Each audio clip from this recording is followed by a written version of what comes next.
How to deal and cope with stress.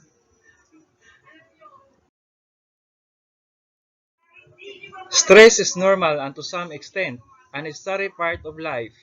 Despite it being something everyone experiences, what causes stress can differ from person to person.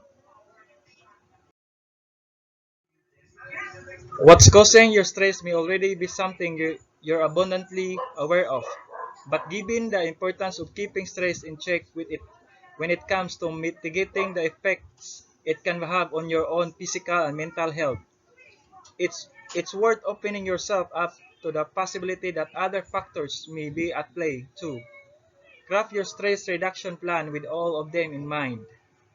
Here are just a few of the most common stressors everyone is facing today. Financial problems. Signs of financial stress may include arguing with loved ones about money, being afraid to open a mail or answer the phone, feeling guilty about spending money on non-essentials, worrying and feeling anxious about money. In the long term, stress related to finances results in distress, which may bring up blood pressure and cause headaches, upset stomach, chest pain, insomnia, and general feeling of sickness. Financial stress has also been linked to a number of health problems, including depression, anxiety, skin problems, diabetes, and arthritis. Work. Any number of things can contribute to job stress, including too much work, job insecurity, dissatisfaction with a job or career, and conflicts with a boss and or coworkers. Whether you are worried about specific project or feeling unfairly treated, putting your job ahead of everything else can affect many aspects of your life, including personal relationships and mental and physical health. Job stress may prompt people to have diminished creativity and initiative, disinterest, drops in work performance, increased sick days, isolation, lower levels of patience and increased levels of frustration, problems with personal relationships. Personal relationships. There are people in our lives that cause us stress. It could be family member, at an intimate partner, friend or coworker. Toxic people lurk in all parts of our lives and the stress we experience from this relationship can affect physical and mental health. There are numerous causes of stress in romantic relationship and when couples are constantly under pressure. The relationship could be on the risk of your failure. Common relationship stressors include being too busy to spend time with each other and share responsibilities. There is abuse or control in the relationship. You and your partner are not communicating. You and or partner are consuming too much alcohol and or using drugs.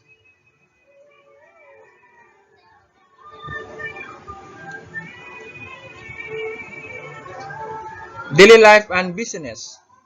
Day-to-day stressors are our daily inconveniences. They include things like misplacing case, running late, and forgetting to bring an important item with you when you're leaving your house.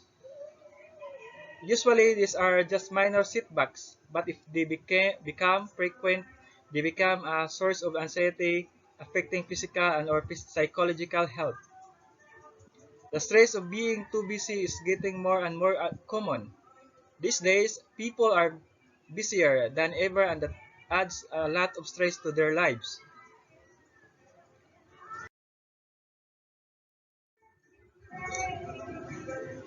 Stress acts as an accelerator.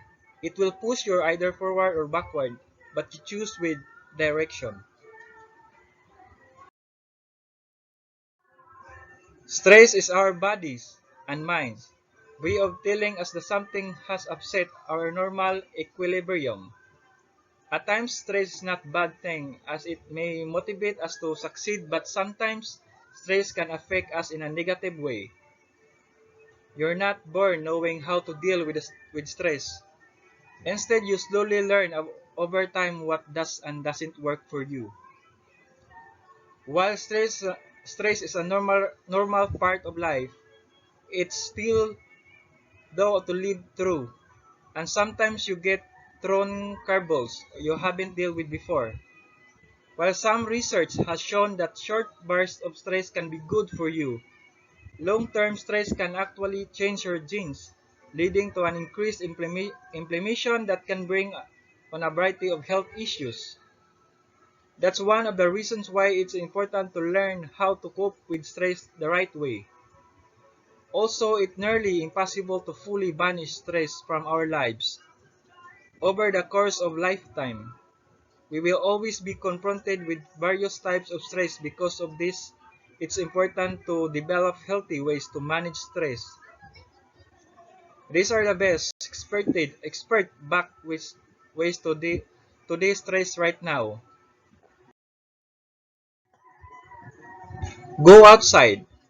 Research indicates that the vitamin D both from sunlight may elevate your levels of feel-good serotonin. And there's something about being in nature that's just good for your mental health. Being outside is a time-tested and research-supported way to reset your emotional balance, not just change of scenery, and an opportunity to leave our personal spaces. Being outdoors can be a great way to manage stress and anxiety. Move more. Exercise may be the healthiest stress buster. It relieves your body's production of feel-good endorphins, helps regulate your sleep, lowers the symptoms associated with mild depression, boosts your energy, and helps you remain calmer and more focused, all of which can go a long way towards stress management. While it's easy to let daily exercise routine slide when you're overwhelmed, take steps to incorporate into your day and you'll soon understand why it's a critical part of any stress management plan. Do something with your hands. Do you ever get the never that get the that never-ending loop of negative thoughts and what ifs playing in your head? That's because stress like to mess with your mind. A surefire and fun way to get out of your head is to engage in activities that put the focus on your hands, on your body. As your hands and fingers begin to fall into familiar rhythmic moves, it sends a signal to your brain that immediate, immediately relaxes you and makes you feel grounded. So immerse yourself in a creative, engaging activity. Visualize yourself calm. Find a quiet space, close your eyes, focus your breathing, and transport yourself to your happy place for a few minutes each day. There are plenty of books and articles written on the subject if you need help getting started. But the most important thing is to find comforting and calming image that works for you. Take a bath. Water has an innate soothing effect on the mind and body since it connects us back to our time in the womb. Schedule a regular time to soak in the tub. Further, you're blessed by pairing your bath with scented candles. Pick a scent that smells best to your or go for lavender or jasmine, both of which possess stress-reducing properties. Make gratitude a regular practice. Gratefulness activated the regions associated with dopamine, one of those feel-good neurotransmitters, to reap the stress-reducing benefits. Write down your feelings of gratitude daily in journal, or by sending little notes to friends or family letting them know how much you appreciate them. Watch your vices. Drowning your stress in a bottle of wine or pack of cigarettes might bring a release in that moment, but turning to unhealthy vices like drinking, drugs, smoking, or too much caffeine only sets you up to stress out more once the high wear off. Sugar, caffeine, and alcohol can all exacerbate stress and therefore should be consumed with caution, especially if you are feeling a lot of stress. Get enough sleep, but not too much. That the thought of hiding away under the covers sounds pretty great when there's so much to deal with beyond our bedroom door. But sleeping too much isn't the answer. Research shows that the more you sleep, the more tired you actually feel. Last studies that have shown an association between chronic oversleeping and diabetes, heart disease, weight gain, and even higher rates of death.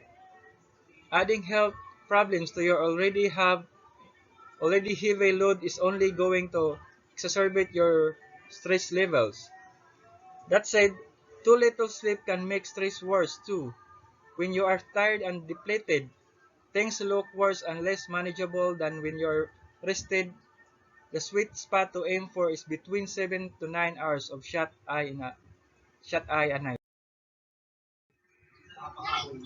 Confront your problems. While it's normal to take a mental time out once in a while to watch a funny movie or meet a friend for lunch, consistently avoiding the stress in your life is counterproductive.